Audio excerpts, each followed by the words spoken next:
जय श्री गणेश। जय श्री हरि। जय भोलेनाथ। जय माता पार्वती।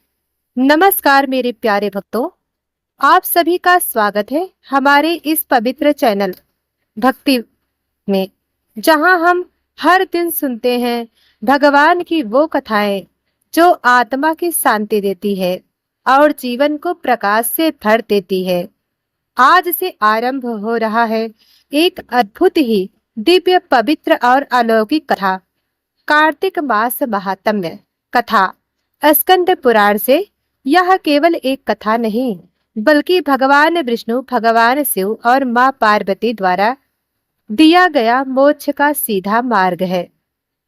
प्रिय भक्तों, आज से अगले 30 दिनों तक हम प्रतिदिन सुनेंगे स्कंद पुराण के कार्तिक महात्म्य के अमृत वचन। हर दिन एक नया अध्याय, हर दिन एक नई भक्ति, नई प्रेरणा और हर दिन भगवान की कृपा का अनुभव। इसलिए आप सबसे निवेदन है, हर दिन इस कथा को सुने, हर शाम को एक दीपक श्रीहरि के नाम जलाएं और चैनल को सब्सक्राइब करें, ताकि अगले 29 अध्याय तक नित्य पहुंचते रहें। कथा का दिव्य आरंभ। प्रिय भक्तजनों, अब कथा श्रवण करते हैं। बहुत प्राचीन काल की बात है। कैलाश पर्वत के शिखर पर, हिमालय की गोद में, जहां श्वेत धुंध चारों ओर लिपटी थी, जहां वायु मंद गति से शिव नाम का जप कर रही थीं, वहां विराजमान थे भगवान शंकर और उनके पास बैठी थी मां पार्वती। चारों ओर सन्नाटा था, केवल गंगा की कल कल ध्वनि सुनाई दे रही थी। मां पार्वती ने अपने कर कमलों से भोलेनाथ के चरण दबाते हुए मधुर वाणी में कहा, हे महादेव, मैंने सुना है कि सभी मासों में कार्तिक मास सबसे श्रेष्ठ और पुण्यदायक होता है।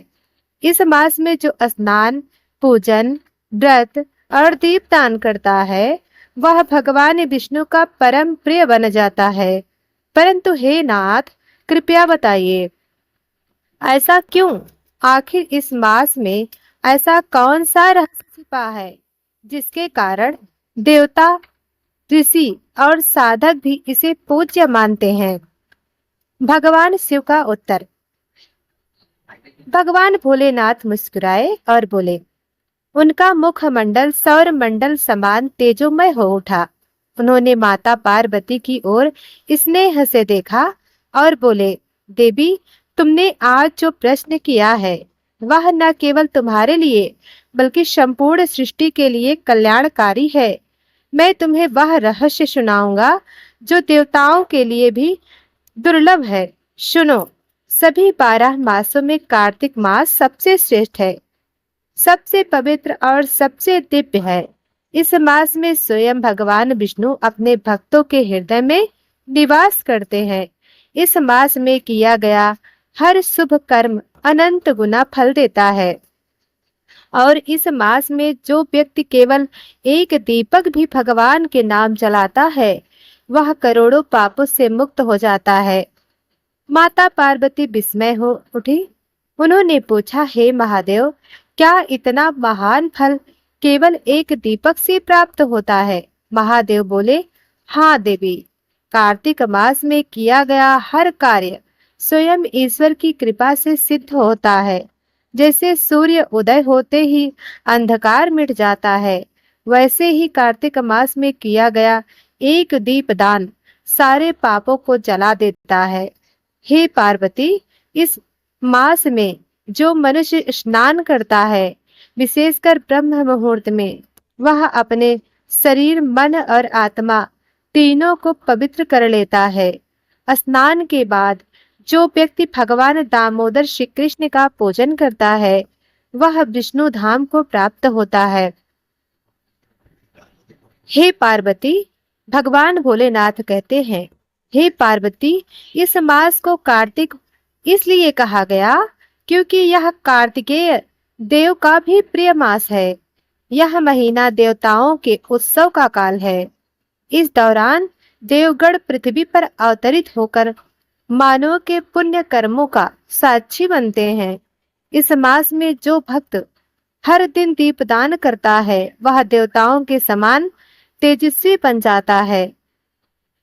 भोलेनाथ कहते हैं, हे देवी, सभी मासों में केवल एक यही मास है जिसमें भगवान विष्णु योग निद्रा से जागते हैं। 4 महीने तक वे क्षीर सागर में विश्राम करते हैं और कार्तिक शुक्ल एकादशी देवउठनी एकादशी के दिन जब वे जागते हैं तो संपूर्ण सृष्टि में मंगल की बयार बहती है। इस मास में जो भी भक्त उपवास, स्नान और पूजा करता है उस पर भगवान की विशेष दृष्टि होती है।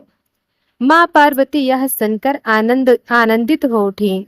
उनके मुख से अनायास ही शब्द निकले, अहो भाग्य! क्या यह मास इतना महान है कि स्वयं विष्णु भगवान की उपस्थिति का प्रतीक है? भोलेनाथ बोले, हाँ देवी, इस मास में भगवान के सभी अवतारों की स्मृति होती है। इसी मास में श्री कृष्ण ने दामोदर रूप में अपने भक्तों की लीलाएं रची। इसी मास में तुलसी देवी का प्रादुर्भाव हुआ और इसी मास में गंगा पृथ्वी पर अवतरित हुई। अतः जो भक्त इस मास को श्रद्धा पूर्वक पालन करता है वह इन सभी दिव्य शक्तियों का अनुग्रह प्राप्त करता है। देवी, इस मास में प्रातः काल स्नान का विशेष महत्व है। ब्रह्म मुहूर्त में उठकर मन में नारायण नारायण का नाम लेकर यदि कोई व्यक्ति ठंडे जल से स्नान करता है तो वह अपने जन्मों जन्मों के पापों से मुक्त हो जाता है। उसे यज्ञ, व्रत, दान, तप सबका फल एक साथ प्राप्त होता है।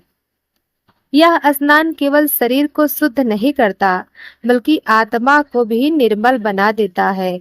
इसलिए इस मास में गंगा, यमुना, गोदावरी, नर्मदा या किसी भी पवित्र नदी में स्नान करना मोक्ष का कारण बन जाता है। देवी, भोलेनाथ कहते हैं, देवी, यदि कोई व्यक्ति नदी तक नहीं जा सकता तो घर में ही शुद्ध जल में थोड़ा गंगा जल मिलाकर स्नान करें और भगवान विष्णु का नाम लें। वह भी उतना ही पुण्यदायक पुण्य प्राप्त करता है जितना गंगा स्नान करने से होता है। हे पार्वती, इस मास में दीपदान का जो प्रभाव है वह तीनों लोकों में कहीं और नहीं मिलता।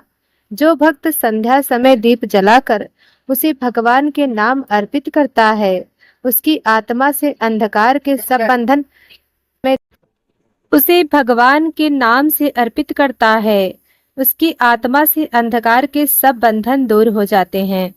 दीपक केवल प्रकाश नहीं देता, वह अज्ञान के अंधकार को मिटाकर ईश्वर की उपस्थिति का अनुभव कराता है। इसलिए मैंने यह कहा, एक दीपक जलाने से सहस्त्र यज्ञों का फल मिलता है। देवी, जब कोई व्यक्ति कार्तिक मास में दीप जलाता है तो देवगण उस प्रकाश में निवास करते हैं। उसके कुल के पितर प्रसन्न हो जाते हैं और वह स्वयं भगवान विष्णु का प्रिय बन जाता है। यह सुनकर माँ पार्वती ने अत्यंत श्रद्धा से अपने हाथ जोड़ लिए और उन्होंने कहा, हे महादेव, धन्य है यह कार्तिक मास, धन्य है यह भक्त जो इसे श्रद्धा से मानता है। जो इस मास में कथा सुनता है वह स्वयं भगवान के समीप पहुंच जाता है। भगवान शिव मुस्कुराए और बोले, देवी, यही सत्य है। कार्तिक मास में जो कथा सुनता है वह मेरे और विष्णु दोनों का प्रिय होता है। वह जीवन में शांति, समृद्धि और मोक्ष तीनों को प्राप्त कर लेता है। भक्तों, यह है कार्तिक मास की प्रारंभिक महात्म्य कथा, जहाँ भगवान शिव स्वयं पार्वती को बताते हैं कि क्यों यह मास सभी मासों में श्रेष्ठ है। इस मास की हर तिथि, हर क्षण, हर दीपक, हर स्नान जीवन में एक नया प्रकाश लाता है। तो प्रिय भक्तजनों, यह थी कार्तिक मास महात्म्य कथा अध्याय 1 की आरंभिक कथा। आपने सुना कैसे भगवान शिव ने माता पार्वती को कार्तिक मास की दिव्यता का रहस्य बताया। अगले भाग में हम सुनेंगे कार्तिक मास में कथा श्रवण, व्रत और दीपदान से कैसे साधारण मनुष्य देवतुल्य बन जाता है। इसलिए वीडियो को लाइक करें, शेयर करें और चैनल भक्ति को सब्सक्राइब करना ना भूलें ताकि आप सुन सकें कार्तिक मास महात्म्य की अगली दिव्य कथा। तब तक के लिए जय श्री हरि, जय श्रीमन नारायण, जय भोलेनाथ, जय माता तुलसी।